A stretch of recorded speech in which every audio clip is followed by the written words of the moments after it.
الرحمن الرحيم. الحمد لله حمدا كثيرا طيبا مباركا فيه كما ينبغي لجلال وجهه وعظيم سلطانه، ثم الصلاة والسلام الأتمان الأكملان على المبعوث رحمة للعالمين نبينا محمد وعلى آله وأصحابه أجمعين وسلم تسليما كثيرا. أما بعد، السلام عليكم ورحمة الله وبركاته. كلمة وردعة waxaa la yidhi hawsha su-aalo badan baa yaalle waqti hala siiya. ilaahi subxaana wa tacaala kitaabka qur-aanka wuxuu ku tilmaamay ina hada alqur'aana yahdi lilatii hiya aqwam. kitaabka qur-aankiihi dadka wuxuu ku hogaamiyaa, wuxuu tusaa, wuxuu u tilmaamaayoo mariyaa mar waliba iyo meel waliba iyo wakhti waliba dariiqa ugu fiican, ugu toosan, ugu wanaagsan. haddii wax kala doordoorasho ay timaado oo wax fiican oo wanaagsan la kala dooranayana, kan ugu sii wanaagsan buu u dooraa dadka. haddii wax culus iyo dhib sida loo xallinayo la kala dooranayana, dariiqa ugu fudud ee lagu xalliyuu tilmaamaa. masalada qur-aanku inuu hanuuniyo waa tilmaanta ugu badan ee qur-aanku leeyahay ee kitaabka ilaahay ku timid ee ku soo laalaabatay wey.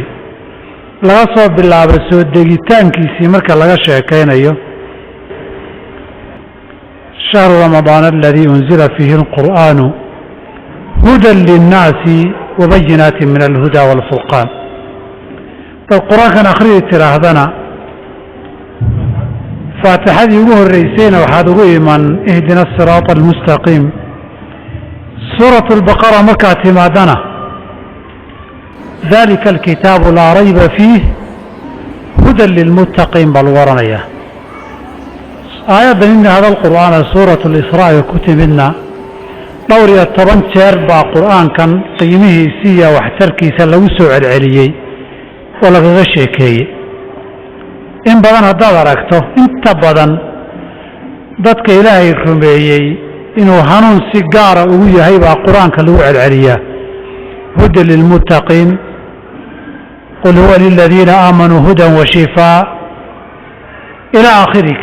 aakhirka suwarka. sababtoo ah qofkii waxaan rumaysan baa intifaacsada oo ku dheefsada, waxaa ka faa'iida,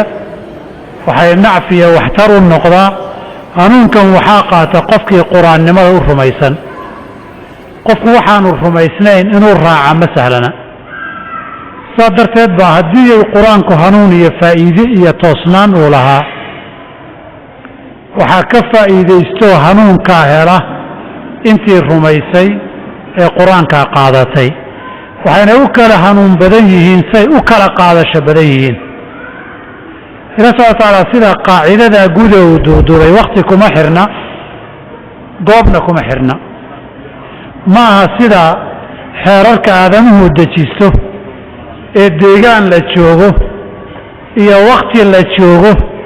iyo duruuf ku xeeran iyo dowladaha qaabkooda ku jaango-an,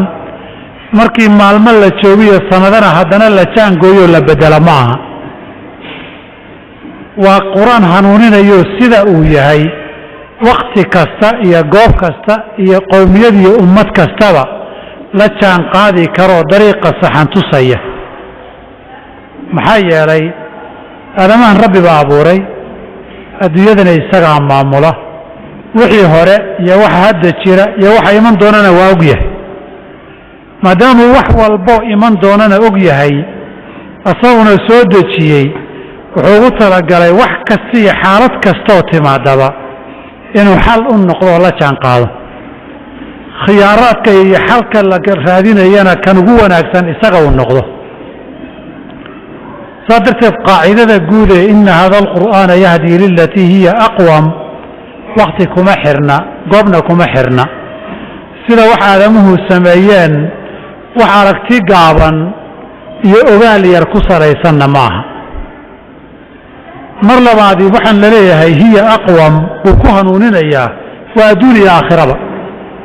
waa nolosha aynu joogno iyo midda ka dambaysa ee ka tira badan ee ka dheer. noloshan la joogana qaybaheeda kala duwan jidka ugu fiican buu dadka mariyaa aakhiro haddii la tagana dee dariiqu waa laba dariiqoo dariiq janno iyo dariiq naar weeye midka jannada iyo liibaantuu gaarsiiyaa marka la noqdo fariiqun fi ljannati wa fariiqun fi saciir kii jannada ee toosnaa ee lagu badbaadaya naarta lagaga korayey buu raaciyaa adduunyada inta la joogana ama addoonka iyo rabbigii ha noqdo xiriirka ka dhaxeeya ama addoommada dhexdooda ha noqdaan ama shacab iyo dawlad ha noqdaan ama deris iyo xigta ha noqdaan ama waalid iyo wax la dhalay ha noqdo ama laba isu dhaxday ha noqdaan dhammaan nolosha qaybaheeda kala duwan ama aqoon iyo waxbarasho ha noqoto ama maal iyo kasab iyo dhaqaale ha noqoto ama maamul iyo siyaasad ha noqoto ina hada alqur'aana yahdii lilatii hiya aqwam markay noqoto ummadda si guud iyo si gaaraba dhowr tusaale haddaynu ka bixinno wakhtiga kooban awgii haddii la yidhaahdo qofkii inta qalbigiisa qarsoon iyo inta muuqaalkiisa la arko kitaabkani dadka wuxuu ku hagayaa dariiqa ugu wanaagsan oo ah muuqaalkaagu eraygaaga iyo afkaaga iyo la dhaqanka dadka inta laga arkayo iyo inta uurkaaga ku jirta ay ha iswaafaqaan aadamuhu waxay sameeyaan uurkaaga waxa ku jira kamaba hadlaan dadka ereygaa ku dheh ereygaa ha ku dhihin sidaa ha yeelin oo jaango aan keliya wey laakiin qofka aadamihii af iyo carab iyo bishimo keliya ma aha hoggaankiisu alaa ina fi ljasadi mudqa wey waxa uurkaaga ku jiray soomaalidu tira afkaagu waa xadaa qofaad uurka ka neceb tahayna afka ugama qosli kartid qofaad qalbiga xumaan uga haysana mar kasta wanaag ma tusi kartid marmar yar oo munaasabaada maahane saa darteed wixii uurkaaga ku jira ee wanaag ama xumaana afkaagaa xada saa darteed soomaalida waxay dhihi jireen odayaashii hore duco waxaa jirta erey waxaa jirna qofna duca u ah qofna habaar u ah haddii la yidhaahdo waxa uurkaaga ku jira allaha kuu qaado kuu qabto qof ou duco qofkii wanaag ku jiray ducay u tahay qofna waa habaar oo qofkay xumaani uurkiisa ku jirtay allaha kuu qabta habaar wey islaamku wuxuu farayaa afkaaga iyo uurkaagu inay is yeeshaan intaad dadka erey ku tiraahdo inaadan munaafaqad samayn dadka inaad si daacada ula dhaqanto daacadnimo aan afka ahayn ee uurka iyo qalbiga ka soo baxday saa darteed qofka marka islaamku uu tarbiyeynayo ee barbaarinayo sida looga saxayo ereygiisi iyo afkiisi iyo adinkiisi iyo dhaqankiisa muuqda bay intaa in la ego aayaad iyo sunno iyo axkaam sharcigii qalbigiisi iyo caloosha wuxuu ku hayo iyo maskaxdiisi iyo si u fikirayo bay iyadana kala hufayaan ay xumaatada ka ilaalinteeda kaa hadlayaan saa darteed qof uurkiisi iyo inta muuqata iyo inta qarsoonba aadaab iyo dhaqan iyo barbaarin lagu sameeyey buu noqdaa markay noqoto qofku rabbigii inuu caabudo janno qaali ana la tegayo isagana adduunka lagu abuuray oo abaal iyo nicmo badan lagu leeyahay adduunyada waxaynu kasbanneen shaqaysanaay haddii la isku wada daro hal waxuu ilaahayna siiyey oo hibe rabbi bixiyey ah qiimo ahaan xataa suuqa kama gooyo qofku maal kasta uu leeyahay labadaa keliyoodee lagu siiyey hadday fadhiistaan xoolo kasta dhaafsan labadaa indhood ee socodkaaga iyo araggaaga iyo akhriskaagu ku xidhan yahay lacag maadan ka bixin saylad lagu gadana ma laha meel isbaa baatiskooda u yaallana ma laha oo haddii sida taayirka gaarigu xumaado inta la soo gadoo la geliyo laga bedeli indhahaaga saaad u badbaadiso xoolahaagoo dhan waa tiisan nicamka ilaahay fara badanee ku siiyey abaalkoodu wax maalaayacni ahoon meel laba jirin inuu noqdo meesha ma taal qofka aadamahoo mashquul badan oo awoodiyo itaal yar in wax awooddiisa ka badan la saarana kuma jirta meesha صادرت عبادة لغو صار يا مرنا شكرك نعم كل لغو سيي مرنا جنة آخرية الربا إلهي قالي قال لغو رادين إياي وحال يسود اللي تيريا إننا واحد يرى عيارا نقنين oon macno lahayn iyo inaanay noqonin wax culays badan oodan awoodin cibaadaadkaas marka loo galo waxa ugu badan ee soo laalaabta waa salaadu nin baa laga sheegay weysaa ka horeysa nin baa yidhi weysada haddii layga badayn lahaa waajibnimadeeda nadaafad baanan uga maarmeen markaad weysaysanayso suuligaagaad geli waay soo nadiifin meesha weysadaa tegi marka hore waad cadayan afkaaga iyo carabkaadaad nadiifin marka labaad intay dadku ka arkayeen oo wejigii iyo gacmihii iyo lugihii awaad nadiifin nadaafadan wax loo dhigaba lahayn wey haddii laynagaba cafin lahaa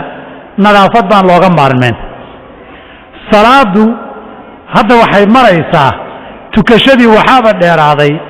jimicsiga jirka loo sameeyey ugu qaalisan bay noqotay meelaha ugu qaalisan ee jimicsi lagu sameeyaay waxa ugu fiican waa marka sujuudoo kale la tagayo soo darteed kuwaanan doodii dhex martay waxay ahayd kuwaan ilaahay rumaysnayn iyo qof ilaahay rumaysan muslim buu ahaa diinuu ka baxay ilaah ma jiruu yidhi janno ma jirto naar ma jirto maalin daawanaya dood dhex martay baa waxay ahayd ka soo qaad taada hadday noqoto ama taydan noqoto kii muslimkaa la weydiiyey waad soo kacday waad toostay waad weysaysatay salaad baad kacday waad soontay oo waad gaajootay xaj baad aaday oo waad ku rafaaday xoolaad ku bixisay wakti baad ku bixisay haddaan ilaahba jirin oon jannaba jirin oon naarba jirin hadhow maxaad samayn jawaabtiis waxay khasaaro ma qabo intaan weysaysanayey nadaafad fiican baan samaynayey salaadana in baaba jiimka wax culus qaadqaado wada foorfoorsato dhabarka u seexatee jimicsi wanaagsan baan samaynayey soonka iyo gaajadu baba la isku daweeyaayo jeermiski iyo waxyaabo badan oo calooshii jirka ku ururay baba gaajada kaga baxa xajkana kuwa dalxiis oo buuro dhagaxa ka boodaya soomadan arag dalxiis wanaagsan naftuna ay jeclaydba ka dhig laakiin aan dhinaca kale u gadino intaba haddaad ka tagto ilaah inuu jirana run noqoto aakharana naar timaado adu maxaad haysaa naar dabbaan geli buu yidhi caqli miyaa marka anigu intaa haddaan aakhare ajri waayo xaataa adduunyada nacfilaan ma ahayn aakharana dhibigama soo gaarayo adiga laakiin hadday taydu run noqoto waxaan diyaar u ahay dab naara inaan khasaaroon galaay dee laba caqli oo isbarbar dhigi kara maaha soomaalida waa cabsi iyo cabsi ma cabsi ku dah meesha haddii la yidhahdo balaa ka jirta iyo kama jirta la isu qabsado isaga wareeg inay bala ka jirta ka soo qaado badbaadada wax u dhigmo oo la barbar dhiga ma laha